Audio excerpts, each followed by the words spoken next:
You know, this Fred Bear episode is another one that's really special to me because when you look at it, it was filmed, as near as I could tell, around 1952. This was Arapaho country. Members of the Algonquian family, the Arapaho were referred to as the elite of the horse Indians. Until the influx of white men pushing west in search of gold, the land was theirs. They lived close to nature, and because they had no agriculture, depended upon the abundant animals for shelter, clothing, and other necessities. So this footage is over 70 years old. So keep that in mind when you're watching the hunting scenes or even the wildlife scenes. These were wind-up cameras where once you wound it up, it made not only a lot of noise, but you could only run it for a few seconds, sometimes up to 15 or 30 seconds, I think were the longest ones.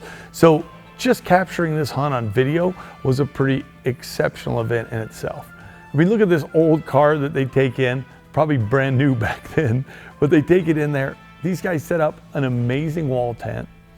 You got to think that this just had to be an absolute blast. I could see Fred just calling up a couple buddies and going, hey guys, let's go out to Wyoming. I really don't know much about this species, but we're going to go out and have a blast. We're going to camp out. We're all going to go hunting, and we're going to see if we can get a couple of these things. During the heat of the day, the pronghorns rest.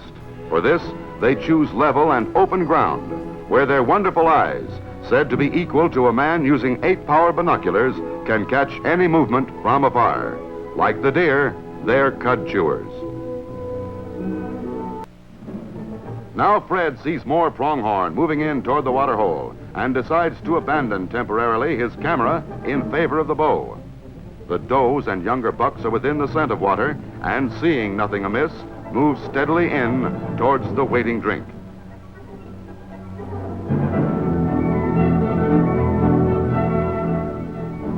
Not so this big prongbuck. Years of dangerous living have made him extremely wary. But the presence of the sage grouse takes the edge off his nervousness.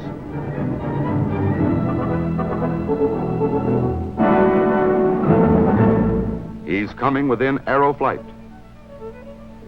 Now, look at him go. The pronghorn is the fleetest of all our game animals and is capable of speeds exceeding 50 miles per hour. Fred is sure that his shot was good. This buck is a large one and will probably dress out at about 100 pounds. Imagine what Wyoming was like back in 1952. I mean, there's not a whole lot in Wyoming now. There's literally more antelope than there are people. But back in 1952, I gotta think there was even less people, but there were also less pronghorns back then.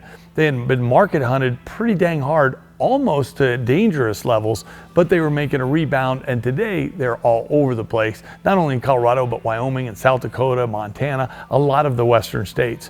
But these guys were kind of cutting edge.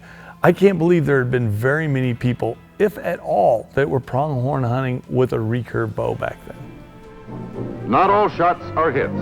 The pronghorn is actually fast enough to dodge an arrow if he hears the hum of the bowstring. They obviously had somebody around that knew what they were doing because they were digging holes in the ground. They were setting up blinds. Very similar to what we do today. The only difference is, I bet those guys would have given a bow for an Ameristep pop-up blind. I can imagine that would have changed the game for those guys because in that heat, and they didn't have a top on those blinds, it gets pretty dang hot when you're sitting in a water hole.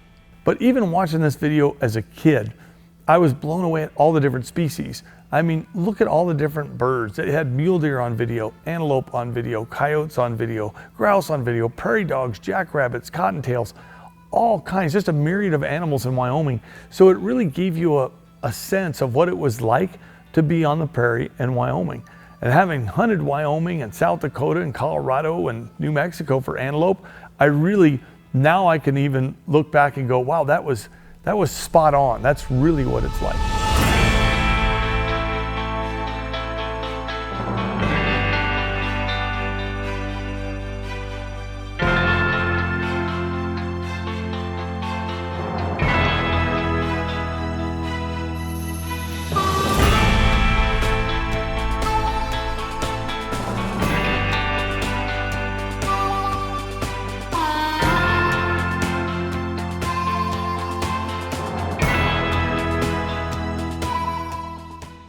So like these guys, I have not only stocked up myself on antelope with a bow, but I've also guided clients, and it's super, super difficult to do.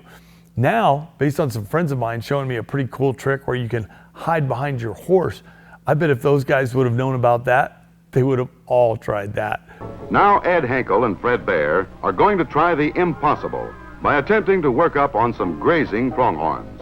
Getting within bow range of these sharp-eyed animals in this fashion is a real challenge to a hunter's skill. The pronghorn itself never endeavors to elude observation. Its sole aim is to be able to see its enemies.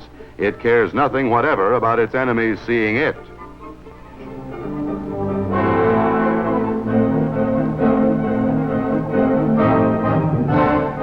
Now, if the buck will only stand still a little longer, Ed will get his chance. A smooth draw, short pause, and clean release. How those fellows can run. That's what you really call kicking up the dust. Shortly afterwards, they find that Ed made his one chance good. Another thing I love is that Fred Bear, and again, Fred Bear's taught me a lot over the years, but if I would have listened to the narrator here, he said, you know, some horses have no problem packing out different game animals or the smell of blood, and others do have a problem with it. Well, I've been very fortunate. I've packed out elk, deer, bear, antelope, all kinds of things on horses. But one of my horses didn't like it as much. On this clip here, Fred goes after a mule deer. What's really unique about this one is the narrator actually talks about the yardage here, and he says that the mule deer was 60 yards. The arms of the archer and limbs of his bow combined to send the arrow forth on its swift flight. It was a careful shot, and it connected. Now, for the first time, Fred sees a second buck which was nearby. However, his arrow hit the larger of the two, and while it trots off as though unharmed, it won't be able to continue for long. After waiting a short while, the hunter slowly follows the trail up the rocky slope and over the crest of the hill. On the far slope, he finally comes on his quarry. Mule deer or pronghorn, which is the finer trophy? That's a question which really should go unanswered. You know, Fred Bear's videos impacted not only me, but a lot of people, and encouraged us to take up bow hunting, to travel and try different things. So it really, a lot of it is because of Fred Bear that I'm experiencing a lot of things that I get to experience now, because through Fred's videos and his writing, he did a great job of showing the experience and making me and a lot of other people want to try it out. So I hope if you've never hunted antelope or mule deer, you'll think about it. Fred Bear paved the way for a lot of people. Evenings on the prairie are remembered best. Perhaps not talked of like the chase, but the peace and fellowship around a campfire can't be forgotten. May some part of these prairie solitudes and the fleet-footed pronghorns always remain a part of our heritage.